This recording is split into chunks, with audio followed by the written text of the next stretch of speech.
Hi there, and welcome to A&P with Dr. O. In this video, we're going to go ahead and take a look at some of the structures that are associated with the heart.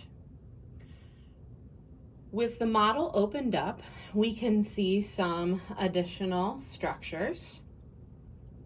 Just kind of get our bearings here. We've got the right atrium, the left atrium, left ventricle, and then the right ventricle. We can see that there are these valves present between the atria and the ventricle. On the right side here, this valve is known as the tricuspid valve. And then over here on the left side, this valve is known as the bicuspid valve, also sometimes referred to as the mitral valve. There are these cord-like structures that are going to be present. And these cord-like structures are called chordae tendineae. These cords, these chordae tendineae, are going to attach to these papillary muscles that we can see here. And the valves are going to prevent the backflow of blood. We can also see what's known as trabeculae carneae. So we can see that trabeculae carneae there. It almost kind of looks like raised areas in the ventricles here. Again, trabeculae carneae.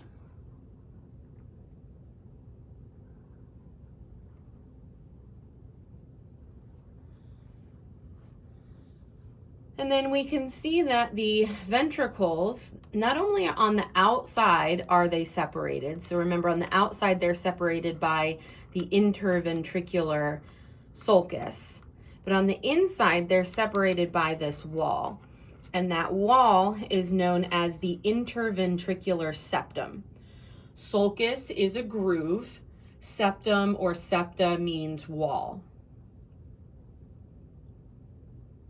We also have an interatrial septum. So there's going to be a wall here that's going to be separating our right atrium from our left atrium, and that'll be the interatrial septum. We also have valves associated with the pulmonary trunk and the aorta. We have this valve here between the right ventricle and the pulmonary trunk. And then this valve, again, between the right ventricle and pulmonary trunk is known as the pulmonary semilunar valve. We also have a valve that's going to be between the left ventricle and the aorta, and it's known as the aortic semilunar valve. And I'm going to just kind of turn the model so that you can see that a little bit better. If I pull away or kind of push down momentarily this bicuspid valve here, you can kind of see behind it that aortic semilunar valve there.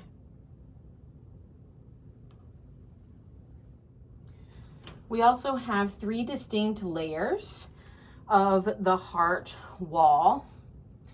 We have this outer layer that's going to adhere directly to the heart surface, and that is known as the epicardium.